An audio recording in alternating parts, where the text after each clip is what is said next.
Այսօր իմ 15-րդ օրն է չելենջի, ուզում եմ ցույց տամ տավի աշխատանքներից մի քանիսը, որոնք ներկա պահին այստեղ են գտնվում։ Այս աշխատանքը, որի վրա հիմա աշխատում եմ դեռ անավարտ է, անցյալ տարի եմ սկսել, ուղարկել եմ Ամերիկա, սեքերոյս նվերամ։ Ես ասել եմ, որ այս աշխատանքը ավարտել եմ, բայց իրականում չեմ ավարտել։ Այս աշխատանքը բոլորին հայտնի անկարդեական ջողրով աղջիկը։ Լավնատարապես 3-4 տարի առաջ մագեղծանոսում չեմ հիշում։ Ես Ինչեստանում ապրում ես աշխատանքի մանը։ Բայց կարելի է հասկանալ, որ մի փոքր եմ նկարել, որը արդեն մեծ տարիքում։ Այս տարի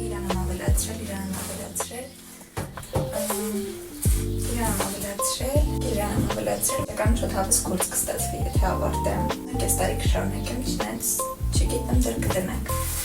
Զատեմ այստեղ, այս նկարում արել եմ նկարի հետ միայն ժամանակ, էլի նույն տարիքին եմ արել եմ։ Այս աղջկան, ես ուսուցիչ ինչքան սիրուն է, ես պիտի իրան նկարեմ։ Ստացվեց այս նկարը նկարել, մեր դեպքում իմ համար բավական քիչ շատ գործ է։ Այս